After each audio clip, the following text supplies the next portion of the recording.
Imanmu adalah pernyataan imanmu. Segala yang terjadi dalam hidupmu tergantung pada imanmu. Come on. Nyatakan sampai kau percaya. Yes, Lord. Yes, Lord. Aku percaya. Yes.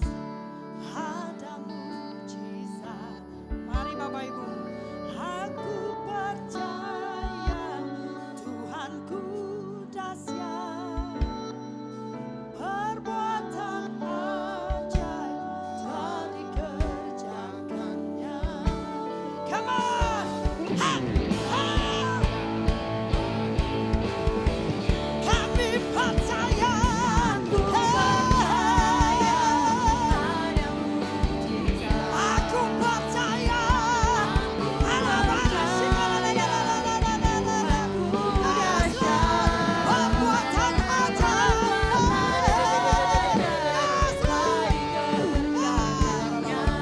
aku percaya ada mujizat. Kami percaya, kami percaya ada mujizat. Aku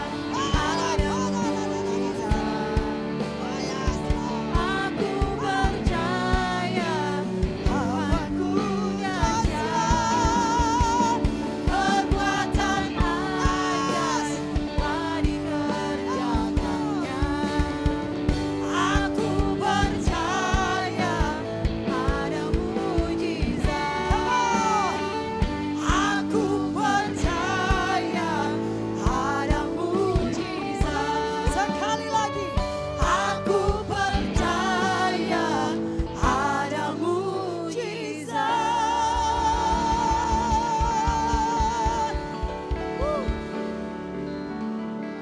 Ah! Wah. Baru lagu pertama loh ini. Baru lagu pertama loh ini. Udah terasa loh ini. Udah terasa loh. Coba disenggol sebelahnya. Tuhan hari ini luar biasa ya. Kita merasakan Tuhan tuh ada di dalam kita dan sekarang sedang memberkati kita. Ada lagi yang lebih yang Tuhan mau berikan, yaitu firman-Nya. Hari ini, sore ini kita akan diberkati oleh teman saya, teman satu sekolah, Ibu Puji. Mari kita siapkan hati, kita buka hati kita untuk menerima firman yang paling segar, yang paling baru yang Tuhan mau sampaikan. Siap? Buka hati ya. Mari silakan Bu Puji, Tuhan memberkati.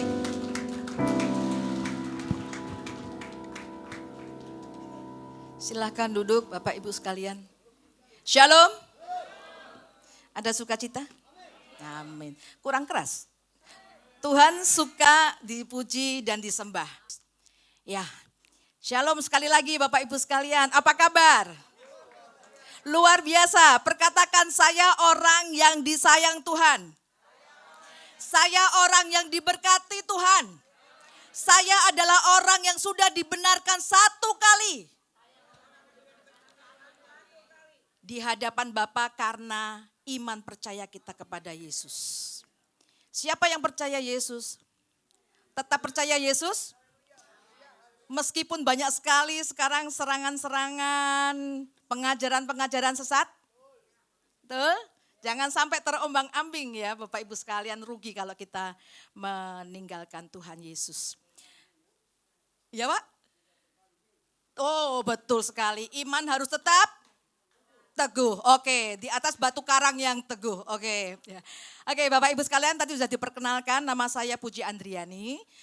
Saya teman dari Ibu Elida dan terima kasih diberi kesempatan berada di sini di tengah-tengah Bapak Ibu sekalian yang luar biasa. Ya, saya melihat hadirat Tuhan ada di tengah-tengah kita. Saya melihat wajah-wajah yang diberkati dan akan lebih diberkati berkelimpahan.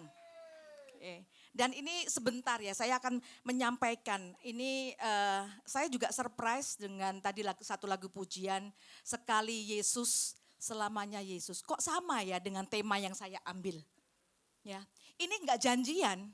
Tetapi Tuhan yang menjanjikan mempertemukan kami. Saya enggak kenal dengan tim worship tadi WL-nya, saya enggak kenal.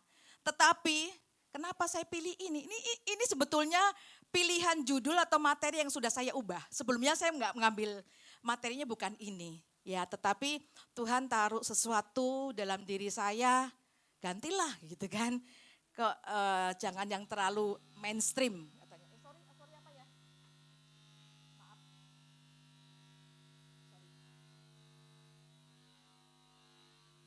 Maaf ya.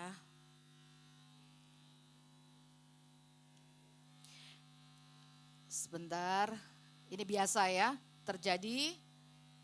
Ya ada intermezzo sedikit ya Bapak Ibu ya. Nggak terpengaruh kita ya Pak ya, nggak terpengaruh kita dengan situasi apapun. Nah, saya mengambil tema sekali Yesus tetap Yesus itu sebetulnya berangkat dari rasa apa ya, kesedihan kalau boleh dibilang. Kesedihan saya mengenai situasi yang terjadi zaman sekarang ini. Ya kalau Bapak Ibu pengguna medsos tentunya pasti tahu ya. Yang sekarang katanya ada pengajaran-pengajaran yang sesat, Kristen progresif. Ada yang tahu nggak? Nah, tahu kan ya? Tetapi saya tidak akan menekankan di situ. Saya hanya mau memberikan atau menyampaikan bahwa iman percaya kita harus teguh kepada Tuhan Yesus. Ya, seperti yang di Ibrani 12 ayat 25 menyatakan, jagalah supaya kamu jangan menolak Dia yang berfirman, sebab jikalau mereka yang menolak Dia yang menyampaikan firman Allah di bumi tidak luput, apalagi kita jika kita berpaling dari Dia yang berbicara dari surga. Ini adalah pernyataan dari Rasul Paulus yang menasehatkan waktu itu untuk orang-orang Yahudi yang saat itu juga sedang dalam kebimbangan antara iman percaya dengan agama Yahudi dan iman percaya kepada Yesus. Sama juga halnya dengan kita saat ini ya Bapak Ibu. Next slide.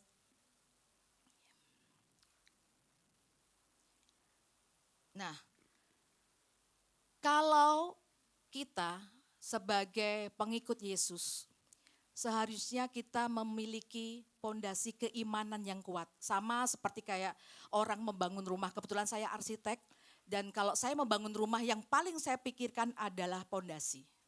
Kalau pondasinya itu kuat, diperhitungkan dengan cermat, dengan struktur yang kuat pula, maka bangunan yang di atasnya akan aman.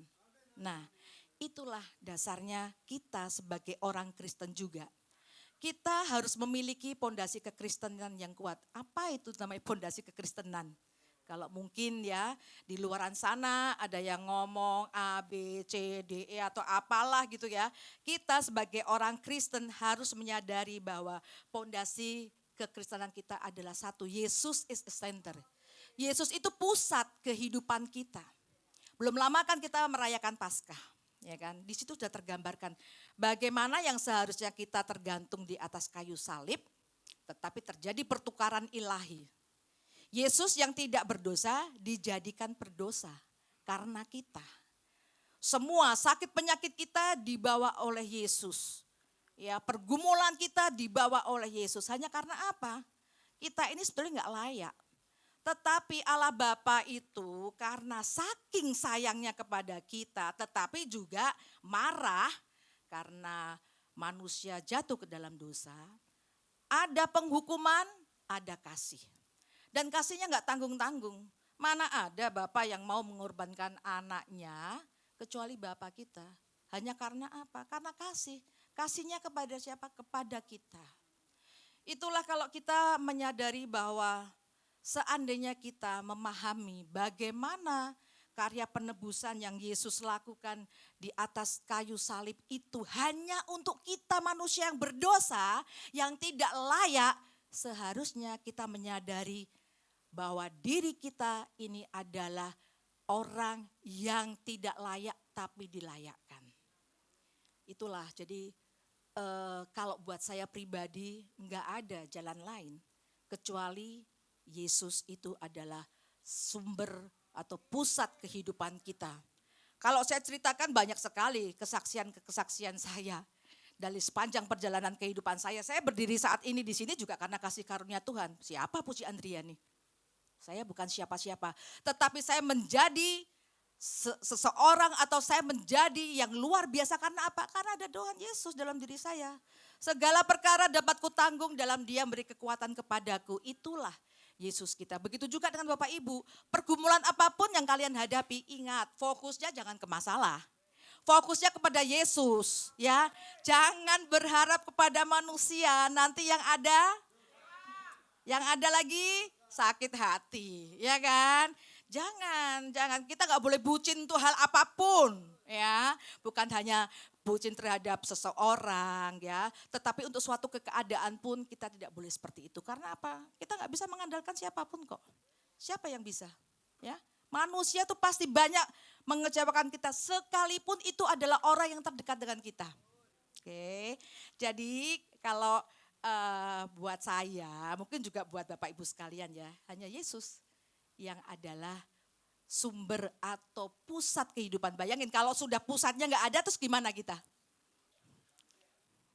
Ya kita mati. Ya, artinya kita kayak zombie aja, hidup tapi nggak jelas, nggak punya tujuan, betul nggak Pak? Ya kan, mayat hidup.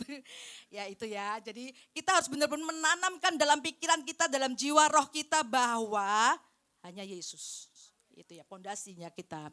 Kemudian ya tadi balik sedikit lagi, tadi yang Yohanes 14 ayat 16 itu. Coba Bapak Ibu bandingkan dengan ya dari saudara-saudara kita yang lain ya. Apakah ada yang berani menyatakan bahwa akulah jalan dan kebenaran dan hidup. Tidak ada seorang pun yang datang kepada Bapa kalau tidak melalui aku. Ada? Hanya satu loh, Yesus loh. Itulah kita harus berbangga mempunyai Yesus. Hanya satu pribadi yang berani menyatakan, akulah jalan kebenaran dan hidup. Tidak ada seorang pun yang dapat datang kepada Bapa kalau tidak melalui aku. Ada? Itulah, itu adalah senjata kita kalau kita mendapat serangan ya misalnya. Kemudian ada enggak pribadi yang rela mati? Kemudian setelah mati bangkit, turun ke neraka, menghancurkan musuh kita, naik ke surga. Ada? Enggak ada. Ya, yakin. Itulah Yesus yang kita sembah. Pribadi yang kita sembah ya bukan dongeng atau cerita. Yang seperti katakan saudara-saudara kita dari seberang. Ya. Kemudian lanjut, pondasi berikutnya adalah, nih tadi yang sudah saya sampaikan, keselamatan hanya dalam Yesus. Pengajaran yang lain-lain tidak ada yang mengajarkan keselamatan hanya ada dalam Yesus. Apakah dengan kita berbuat baik kita masuk surga? Bukan, belum tentu lagi. Tidak bisa, bukan karena perbuatan baik kita yang menyelamatkan. Tetapi karena kasih karunia Tuhan kepada kita, itulah yang menyelamatkan kita. Dan kita harus memiliki iman percaya kepada Yesus. Itu saja sebetulnya kuncinya dan itu adalah pondasi yang harus kita pegang kuat-kuat. Dalam Roma 10 ayat 9 sampai 11 jelas menyatakan jika kamu dengan mulutmu mengaku bahwa Yesus adalah Tuhan dan percaya dalam hatimu bahwa Allah telah membangkitkan Dia dari antara orang mati, maka kamu akan diselamatkan. Jelas tertulis dari Alkitab. Ya, detail, tegas, jelas. Kemudian kebenaran itu hanya ada di firman Tuhan. Ini Bapak Ibu sekalian. Pergumulan apapun yang kita hadapi, gak usah lari kemana-mana. Ya. Lari ke teman, lari ke saudara, lari ke siapapun bisa jadi cuma sesaat itu kita bercerita, kita didengarkan dan belum tentu ada solusi. Ya, ketika baik mungkin ya bersikap baik. Ketika jahat atau bermusuhan bisa jadi itu pedang bermata dua menusuk kita dari belakang. Itu sering terjadi dan saya juga mengalami. Tetapi ketika saya mengenal Yesus lebih dalam saya menyadari, ya buat apa? Mungkin terlalu lebay kalau saya mengatakan saya boleh kehilangan dunia, saya boleh kehilangan siapapun asal saya jangan kehilangan Tuhan. Ya, saya pernah mengalami dalam keterpurukan saya mengandalkan manusia, saya dikecewakan. Ya, tetapi ketika saya mengandalkan Tuhan, walaupun saya dikecewakan, sakit hatinya nggak seberapa. Hitungan 1, 2 hari, 1, 2, 3, ya udah bangkit lagi, jalan lagi, ya kan? Kita masih manusia, masih merasakan sakit, masih merasakan kecewa, tetapi cukup kalau kita fokus pada Tuhan. Nah inilah mengenai pondasi kekristenan, itu harus kita menyadari bahwa ini adalah firman yang tidak bisa disangka lagi otoritas buat kita sebagai orang Kristen tertinggi. Jadi nggak ada yang namanya, mungkin kalau Bapak Ibu atau mungkin ada yang muda-muda di sini ya, mendengar ada pernyataan seorang pastor gitu ya, menyatakan bahwa Alkitab bertabrakan. Mungkin kalau saya boleh menyampaikan yang bertabrakan pikirannya, perasaannya yang bertabrakan. Karena firman Tuhan itu saling melengkapi, saling menggenapi baik dari perjanjian lama sampai ke perjanjian baru.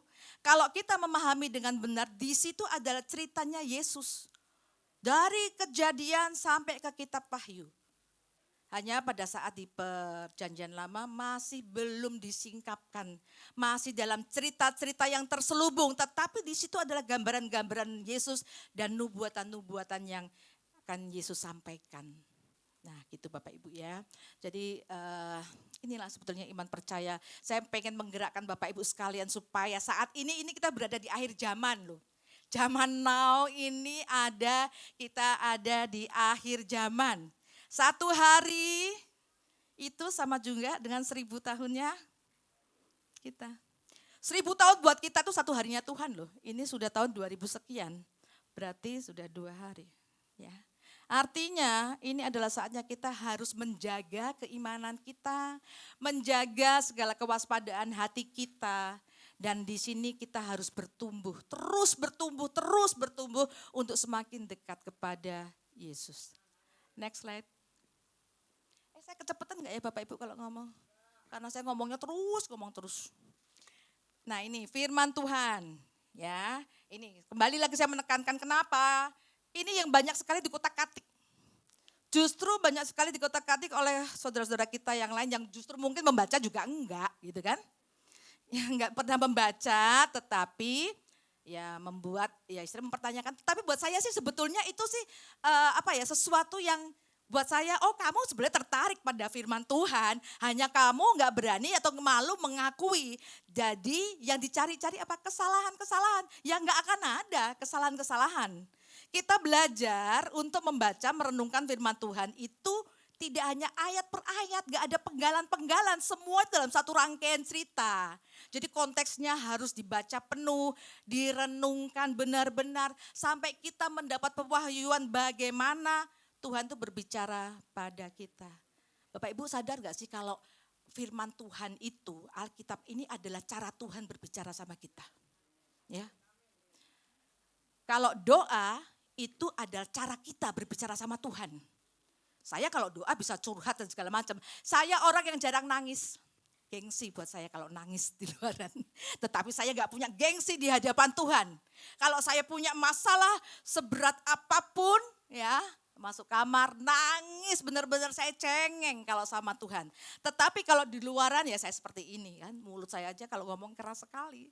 Saya bekerja di dunianya laki-laki Bapak Ibu, saya bekerja di dunia proyek. Jadi kan sudah terbayangkan bagaimana kerasnya kehidupan membentuk saya. Tapi sekeras-kerasnya saya begitu lemah di hadapan Tuhan. Karena apa? Saya bisa bermanja-manja sama Tuhan. Saya bisa cerita semuanya, curhat semuanya yang mungkin orang lain tidak tahu.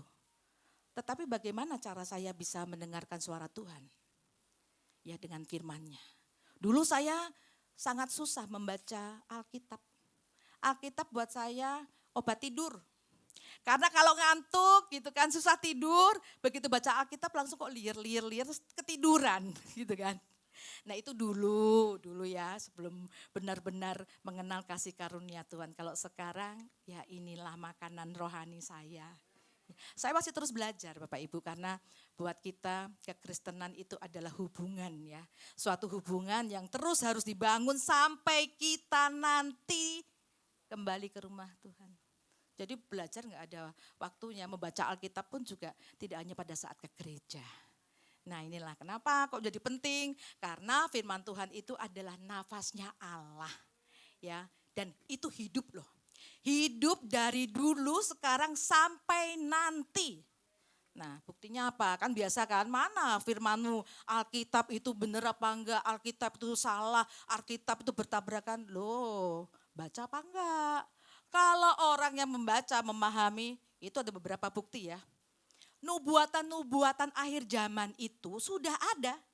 Sudah ada tertulis di Alkitab, di firman Tuhan. Bukan tiba-tiba ada kejadian terus tiba-tiba ditulis. Enggak, ini sudah zaman dulu 2000 tahun lalu itu sudah menceritakan siapa Yesus, nubuatannya, apa yang akan terjadi dan mengenai rencana Allah akan dunia ini. Itu ya, Mesias palsu ya. Kadang suka kita tidak menyadari Mesias palsu karena kadang pengajarannya itu dikemas dengan cara yang sama. Bahasanya sama, Alkitabnya sama, liturginya mungkin sama, pujian penyembahan yang sama, tetapi yang berbeda objeknya. Bukan Tuhan yang disembah. Biasanya misalnya mungkin, tapi di sini enggak ada.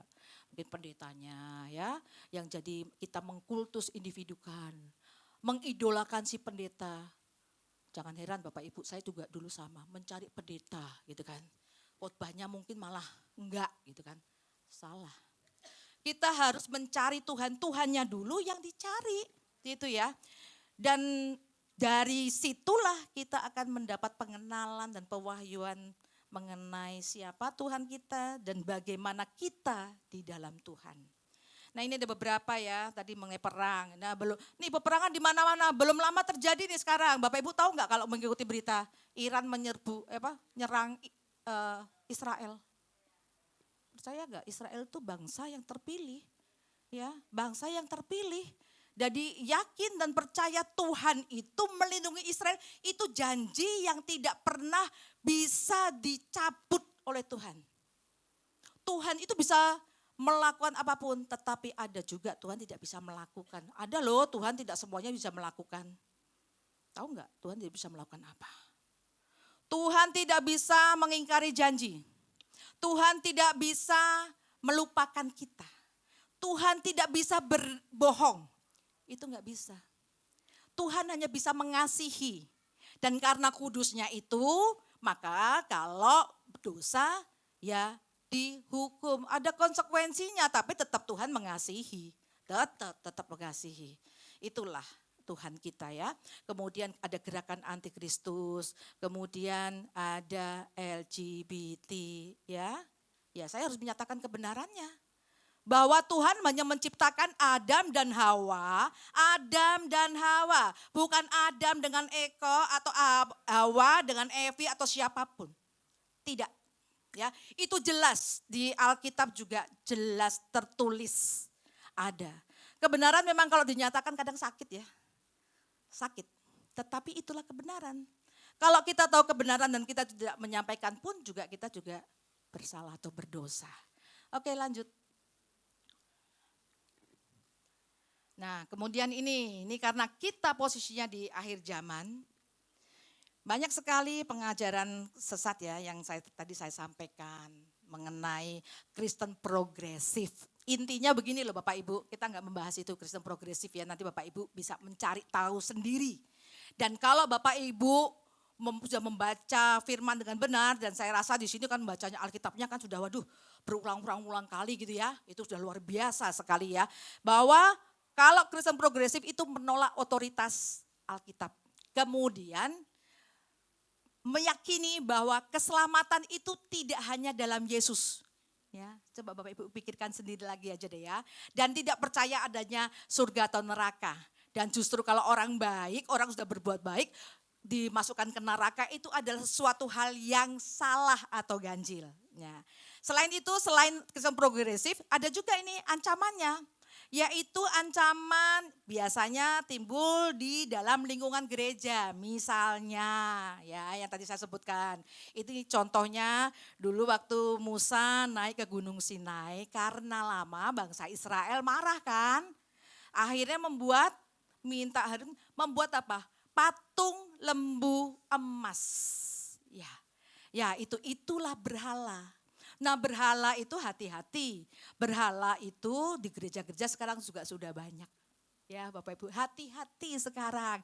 Hati-hati dengan pengajaran-pengajaran yang disampaikan.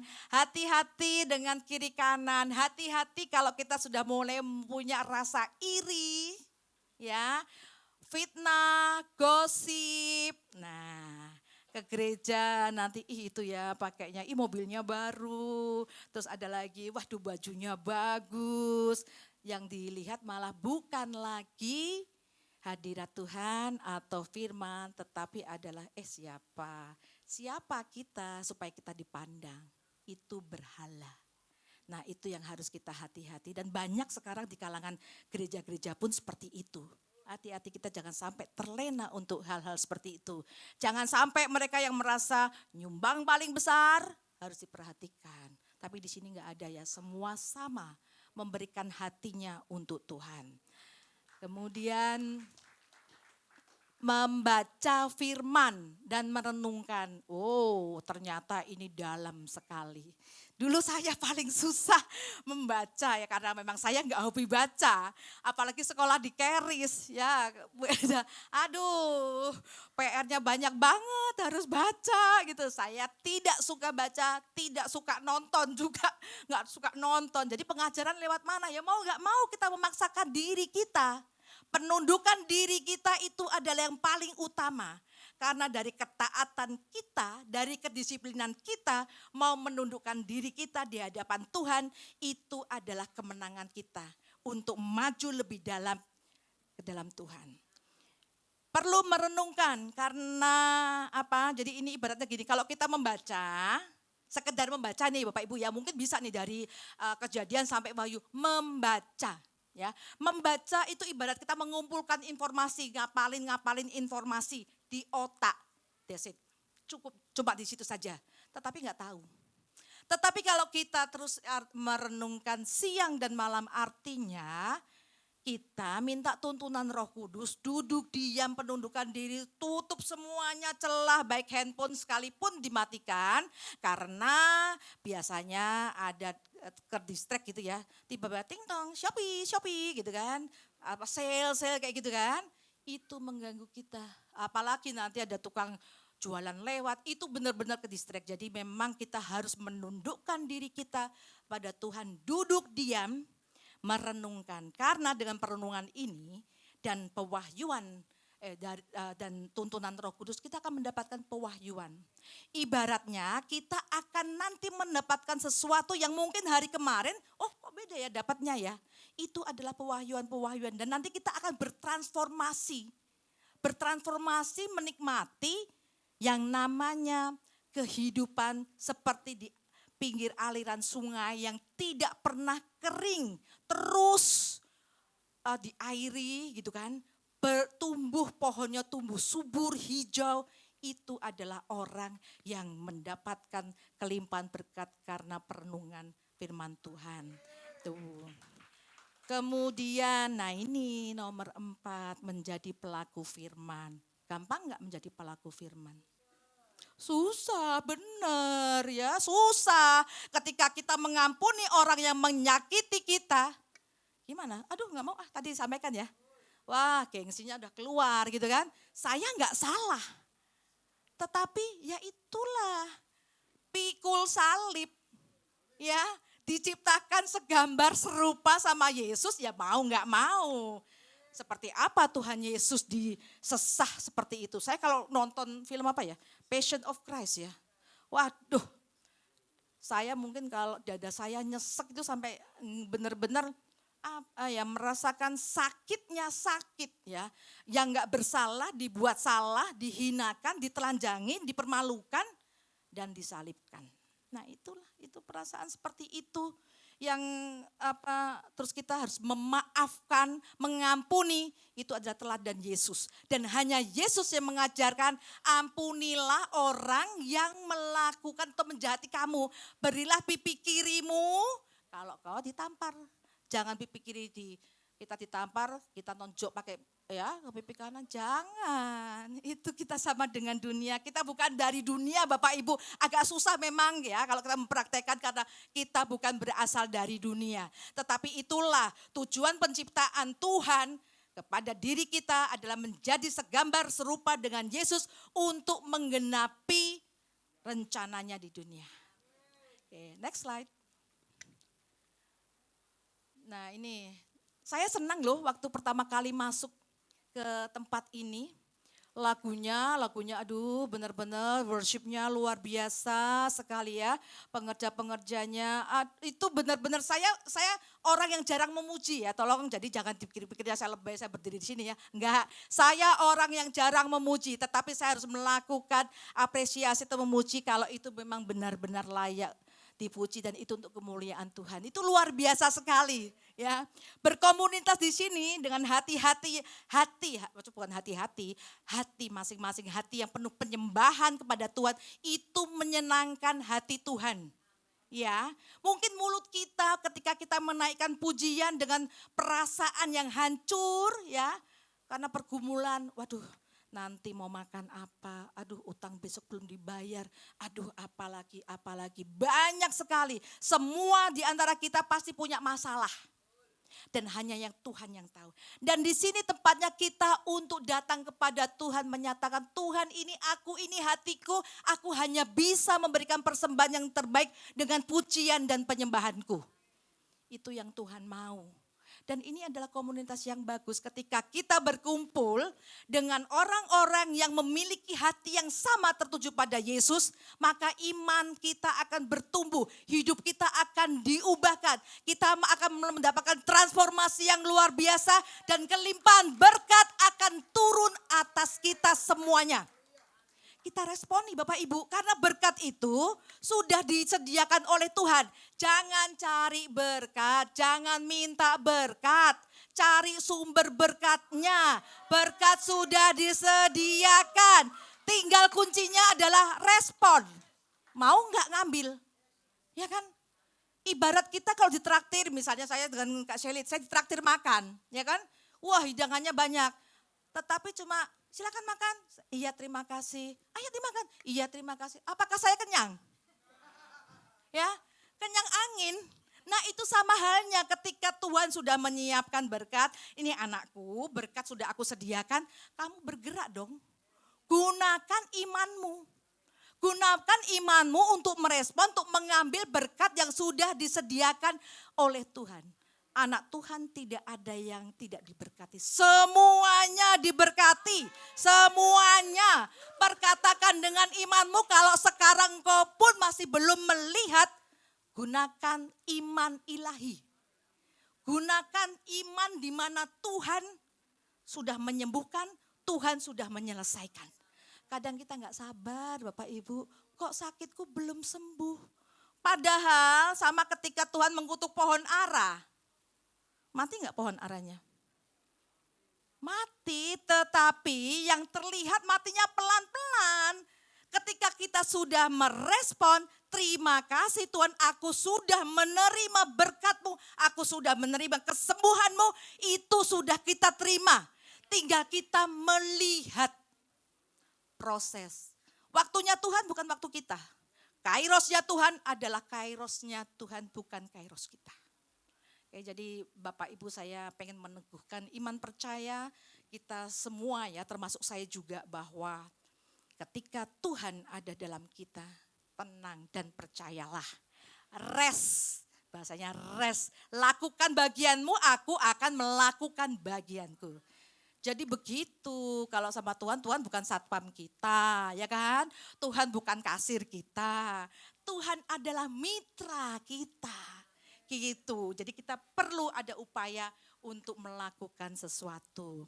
Kemudian penting juga Bapak Ibu untuk bergereja mendapatkan pengajaran. Kadang gini, kadang banyak jemaat mencari hiburan atau mencari khotbah yang lucu-lucu. Wah, ya khotbahnya lucu. Sangat menghibur gitu. tetapi nggak ada pengajarannya. Saya dulu juga kayak gitu loh. Wah ini kok lucu ya pendeta ini. Saya ikutin tapi begitu lama-lama saya memahami kasih karunia.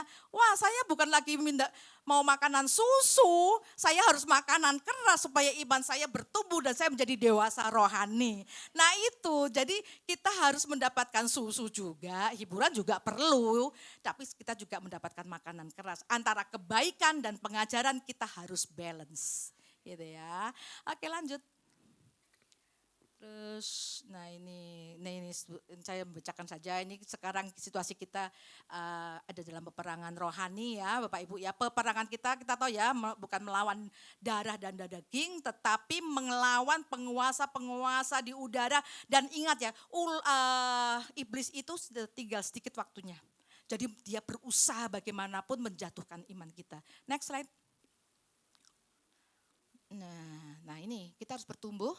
Ya, menjadi dewasa rohani tadi yang saya sampaikan, iman kita harus kuat dan begini, progresif itu bagus loh. Progresif itu kalau kita terus benar-benar bertumbuh mencari kebenaran dalam Yesus. Intinya itu aja. Progresif iman kita harus naik level seperti Daniel di gua singa, ya kan? Seperti Sadrak Mesak Abednego ya yang di api. Artinya kalau kita misalnya mengharapkan sesuatu, kesembuhan, sembuh atau tidak sembuh imanku tetap kepada Yesus, itu yang baru namanya iman kita, iman dewasa. Jangan kalau tidak tercapai terus ngambek, ya kan? Cari ke dukun dan segala macam. Oh jangan, itu kekejian buat Tuhan. Next slide. Nah ini penting ini udah mau selesai kayaknya ya. Nah Bapak Ibu sekalian, kalau kita dewasa rohani kita harus berani loh menyatakan kebenaran. Berani enggak? Berani. Oke, sedikit lagi ya. Sudah 0 waktunya. Sedikit lagi, pedang roh. Kita harus berani berapologet iman kita. Menyatakan kebenaran, bersaksi. Ya, dimanapun kita nyatakan, mulut kita harus I speak Jesus. Dimanapun kita harus memperkatakan Yesus kita adalah Yesus yang paling bukan baik juga, yang memberi jaminan keselamatan ya. Gunakan ini pedang roh kita ini. Kalau untuk melawan pengajaran sesat atau siasat-siasat iblis. Ya, lanjut. Oke. Yes, tadi sudah ya membaca merenungkan Alkitab. Kemudian lanjut pilihan ya, buat pilihan atau keputusan. Nah, terakhir sebagai pengikut Yesus. Jangan takut selama kita berada dalam penyertaan Tuhan. Selama ini menjadi pedang roh kita, apapun masalah yang kita hadapi, apapun yang serangan iblis, ingat ya serangan iblis banyak macam loh ya. Yang sekarang tuh banyak sekali itu pengajaran sesat. Kita harus berapologet menyatakan kebenaran firman Tuhan ya. Jadi jangan terombang-ambing lagi. Jadi kita yang sudah menerima kasih karunia Yesus tetap berpegang pada iman percaya kita kepada Yesus. Sekali Yesus tetap. Terima kasih. Selamat sore. Kita tutup dalam doa sebelum saya juga lupa nanti turun langsung. Terima kasih Tuhanku. Aku sudah menyampaikan apa yang Engkau ingin sampaikan Tuhan. Terima kasih atas semuanya yang Kau berikan kepada kami. Kami pulang membawa berkat rohani dan sukacita damai sejahtera yang luar biasa. Haleluya, puji Tuhan. Amin.